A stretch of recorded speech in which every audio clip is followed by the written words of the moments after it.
evidentna dejstva, ki jih je treba upošteti pri izdelavi globalnega načrta nove države. Govorimo o rečeh življenjskega pomena, zato boste razumeli, da pričakujem vašo naklonjeno prisotnost in notranjo pripravljenost na sprejetje urgentnih spoznanj in dejanj. Zadnje 14 dni ali 3 tedne sem prisostvoval 2 diskusijskima večeroma z izrazito katoliškim zvonom, ki kljub odličnim retoričnim in miselnim učinkom nista dosegla pravega, realnega učinka. Adekvatnost slovenskega sedanjega stanja in dogajanja, vidite, in njegovega pomena za nastanek in razvoj države je mogoče videti in razumeti, kako so že rekli, samo iz zgodovinskega prostora, ne pa iz kakega specifičnega prostora, ki bi ga v vsega razumivanju izbrala kakva politična sila in mu z razliko od varovanja zgodovinskega prostora za vsakokratne potrebe spremenila naravo, vlogo in pomen. Zgodovinski prostor ima, da spet ponovimo, to organsko prednost, da ga ni mogoče poljubno spreminjati in da je njegova avtentičnost vedno znova mogoče dokazati. Kadar v medijskih inštalacijah gledate razvoj dogodkov iz poljubnega izbranega izhodišča, boste morali na koncu ugotoviti zgolj to, da nimate s čim povečati in obogatiti svojega vedenja, ali pa, da je neki uslužni medijski personal z napačno izbiro izhodišča boljševiški substanci prihranil kak neprijeten ali celo smrtonosne zadeve.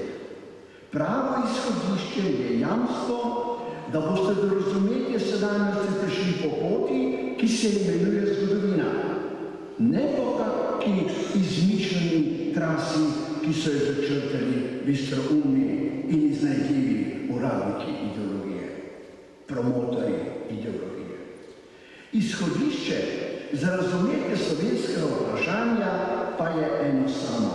To je prva polovica 40 let preteklega stoletja, ko so boljševiki začeli uresničevati Kardeljev načrt, ki se je po njegovi formulaciji glasil takole. Vojna mora nujno voditi reakcijo, da se razkrinka kot izdajalska. To je bil načrt. Ali, še drugi njegov stavek, za nas je važno, da bo reakcija razbita na narodno-osvobodilnih pozicijah.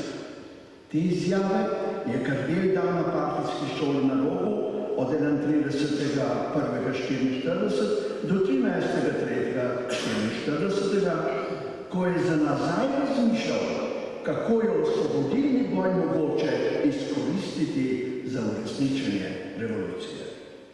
To je bila velikopotezna boljševiška manipulacija slovenskim narodom, ki si jo je, sklepamo, zamislil Kardelj, v izvedbo pa je prevzel celotni boljševiški aparat. Kaj so bile bistvene prvine te diabolične manipulacije slovenskim narodom? V nekem pismu, ki ga je novembra 42.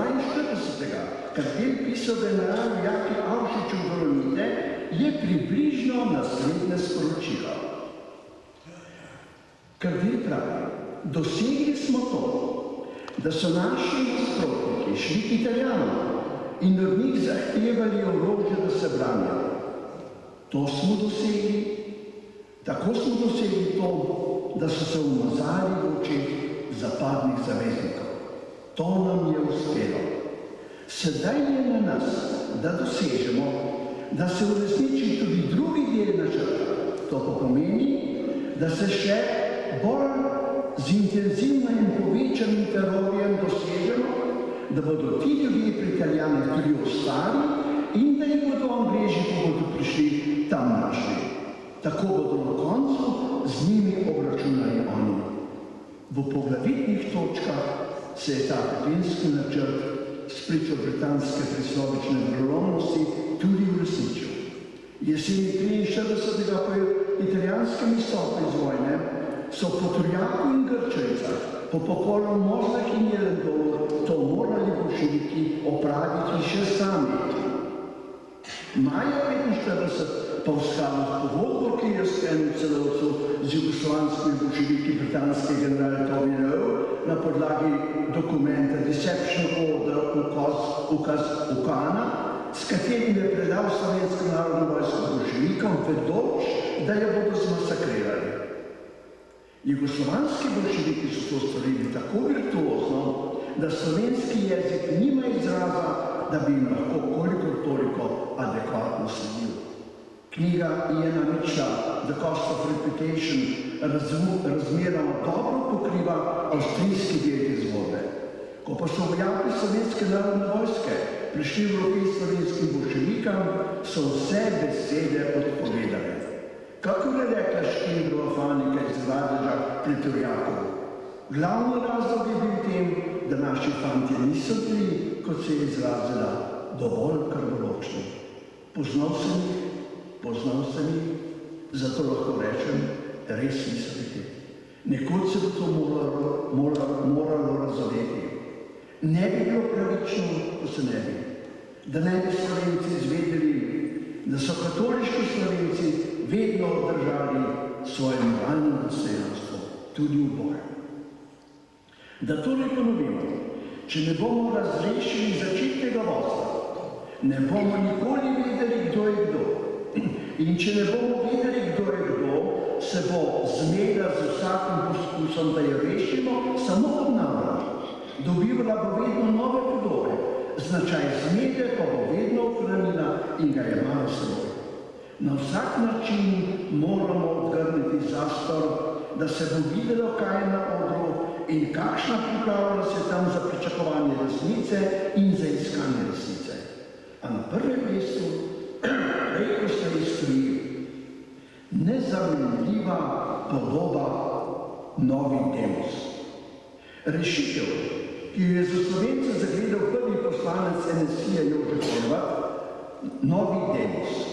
Če bodo tako mlade stranke omogočile, da bo skozi njihovo zgodovinsko, politično, duhovno, moralno osnovo šla izvorna slovenska in evropska misel, intonirana slovensko bolečino, naj ponovim, intonirana s presežno slovensko bolečino, potem bo to misel, ki bo oblikovala to novo staro politično idejo, potem bo ta misel, ki bo človeško uravnotežila in zgodovinsko usposobila to idejo, ki ima aktualno podobo in ki se imenuje novi demos.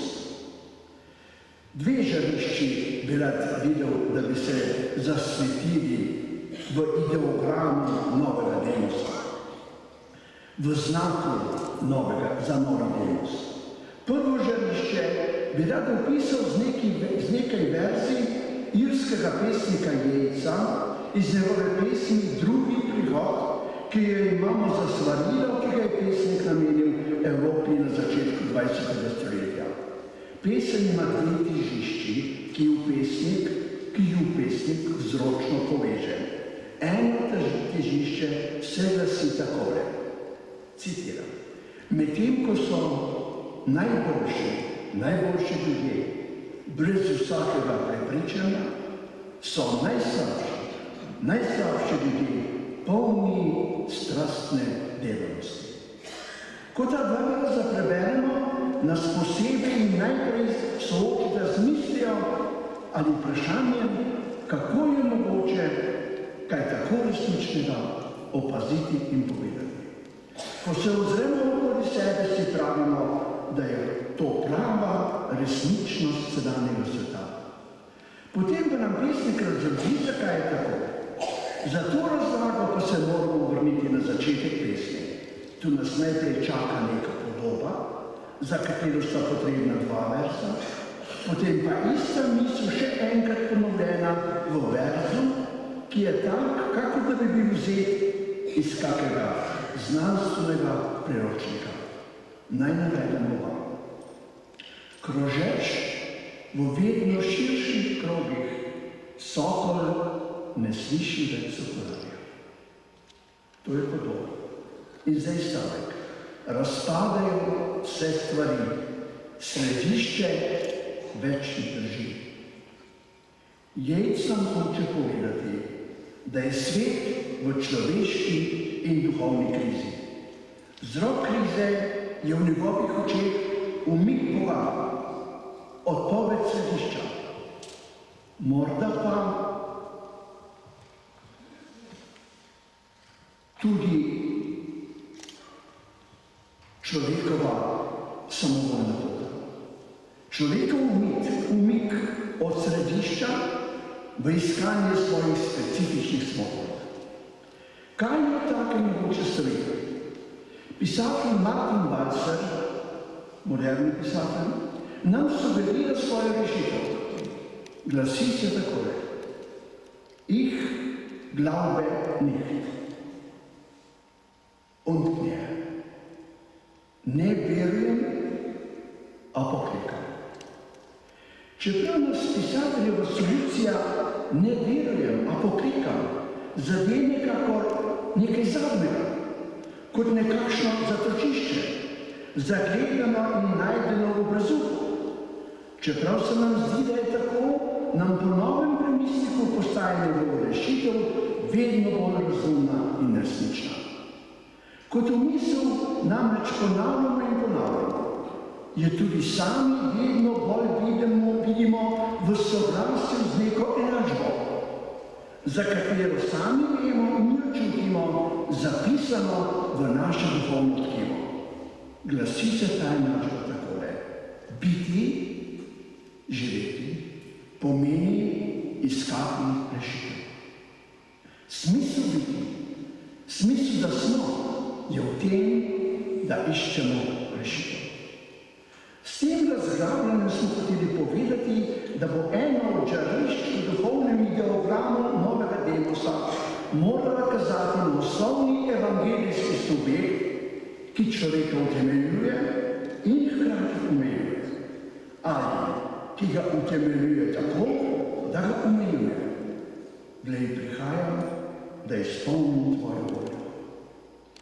Drugo žarišče novega demosa pa bi moral pokazati v pogumnem in zvestem romanju slovenskega človeka, ko je zgodovinsko utemeljeval svojo državljansko eksistenco, ko še ni bil državljan.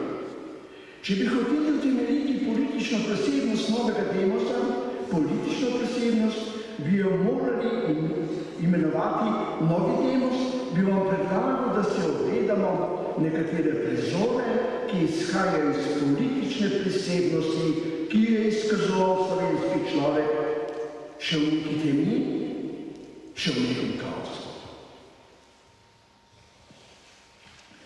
Neke noči, jeseni 42. se je pri neki hiši v zgornjem delu naše doline oglasil domači sin in potrkal na okno sobe, kjer je spal njegova sestra. Ta je vedela o njem samo to, da živi v nekem boljševiškem taborišču višje gori v hribih. Ko se je prebudila, ji je brat rekel: daj mi 10 lir, da grem na vrhnika. Tam gori ne morem več biti. To niso moji ljudje. Ko sem prvič slišal to pripoved in stavek, to niso moji ljudje, so se mi misli ustavile. Preprost človek je zmogel stavek, ki ga niso zmogli ne Kocbek, ne Vidmar, ne Župančič, ne profesori, ne sodniki, ne advokati, ne pesniki in pisatelji. In ko sem daj pozneje v ganjenosti pomislil na ta stavek, ko me je kaj k temu nagnilo, sem začutil, da bi ga morala kakva visoka, kulturna ali politična instanca proglasiti za slovenski stavek in ga zapisati v posebno knjigo, na kateri bi morda pisalo nacionalni album. To niso moji ljudje. Posebno še, če bi vedeli, da so tega fanta v nedeljo zvečer 3. junija 1945 odpeljali v odprte rudniške jatke na Hrastniškem hribu. Drugič, nekega junijskega jutra 1942 se je v neki hiši pri Vojni pri Horjulu izoblikoval tale prizor. V županovi hiši sta dve krsti. V eni je ležal oče Janez Pastič, v drugi ženi pa njegova žena Marjana. Oba sta bila že prejšnji večer v samoti zunaj vasi umorjena. Žena je bila ustvarjena, očeta pa so v neki ne tako oddaljeni samotni kmetiji zaslišali, ko je zakričal: "Zakaj me pobijate?" Očitno so ga pokončali s kmečkim orodjem. Zgodaj zjutraj, pravzaprav še po noči, ko so bili kropilci čez sploh še redki, je prišel ob velikem tveganju njun sin Lojz, ki so ga potem, ko je poklopil očeta in mater, slišali izreči naslednje besede: "Jaz se bom branil." Ko sem pozneje ta stavek kdaj slišal ali pa ga kje prebral, me je vedno obšel občutek, da tudi temu stavku pristoji slovenski status. Nemogoče si misliti, da bi mu kdo ne hotel priznati tega visokega mesta. Posebno, če bi vedel, kar vemo nekateri. Da smo ga zvečer v tihorskem taborišču iz Celjskega prologa, so ga oficirji odpeljali že ob 9. zjutraj, zaradi razbitega obraza spoznali šele potem, ko nam ga je pokazal njegov brat blagoslovec Pavle. Toda stavkom, ki ga je izrekel 14. junija zjutraj v neki neznatni vasici, je pred celim svetom utemeljil naravo slovenskega protibolševiškega upora: "Jaz se bom branil." Ko se je na Vetrinjskem polju ali 30. ali 31. maja 1945 dokončno zvedelo, da Britanci izročajo polka Slovenske narodne vojske bolševikom v Jugoslavijo, so se očetje in matere in sestre in bratje, pa tudi otroci, pa tudi vaščani v tišini moči zbirali. Le neko dekle je potem, ko je tudi sama nekaj časa tiho strmela v pomladansko nebo, dvignila roke in zavpila: "Ali ne bo že sodni dan?" Vidite, slovenščina ima nekaj 10.000 besedi. Vse so sedaj zbrani v slovarju slovenskega knjižnega jezika. In recimo, da bi z vsemi temi tisočimi besedami aktivno razpolagali, pa je vendar vprašljivo, če bi izbrali katero, ki bi se lahko postavila ob te, ki so prišle iz ranjenega srca tega ubogega slovenskega dekleta. Ali ne bo že sodni dan? Dne 25. maja, verjetno popoldne ali že proti večeru, je žena slovenskega pisatelja Marte Velikonja pred stolnico pričakala svoji hčerki, 9-letno Lenko in 12-letno Meto, ju prijela vsako za eno roko, odpeljala skozi stranska vrata pred veliko razpero in jima rekla, in kako se spominja Meta, z veliko stisko v glasu. Rekla je: "Sedaj bodo ustrelili našega papana." Na morišču pa se je takrat zgodilo še nekaj na videz preprostega, v tem pa, kar je tisto bilo in kar je tisto pomenilo, pa nekaj neznanskega. Ko se je Velikonja bližal izkopanemu grobu, ko je bil še kak korak pred njim, je snel očala, kot pravi Meta, z izrazito srebrnim okvirom in jih ponudil svojemu spremljevalcu ali svojemu rabu, ki jih je vzel, a le toliko, da jih je lahko vrnil v grob. Priča tega dogodka, ki je stal kakih 10 metrov proč, je opazil, da je ta kretna Velikonjo bolj prizadela kot smrt, ki ga je čakala že čez nekaj trenutkov. Po pripovedovanju neke priče je ta prizor pozneje, kar nekaj desetletij pozneje, zapisala lastnica najboljšega slovenskega novinarskega presa Alenka Kuhar, kar sicer ni bistveno, simpatično in prijazno in primerno pa zelo.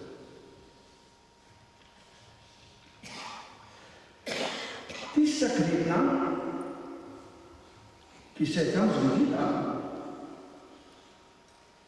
pa ima velik, komaj izračunljiv pomen za neko drugo veliko slovensko vprašanje.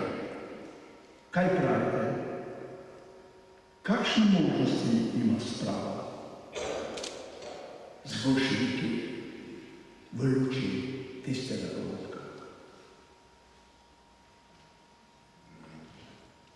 To je konec besedila, ki sem ga napisal za v kratkem času spravil skupaj za to slovesnost. Rad bi pa zdaj dodal eno misel. Morda veste, da so nekateri katoliški izobraženci v Sloveniji že pred leti, morda pred 10 leti, sprožili misel, da bi Slovenska katoliška cerkev morala prirediti katoliški shod. Zadnji katoliški shod, kako veste, je bil 1923 leta. Od takrat se je pa zgodilo zelo veliko. V tistem, kar se je zgodilo, so imeli katoličani en od ključnih vlog. In kar označuje konec tega, je, da smo Slovenci postali narod mučenikov. Torej, ne morem si predstavljati drugače, kako da bi morali nekoč Slovenci ugotoviti,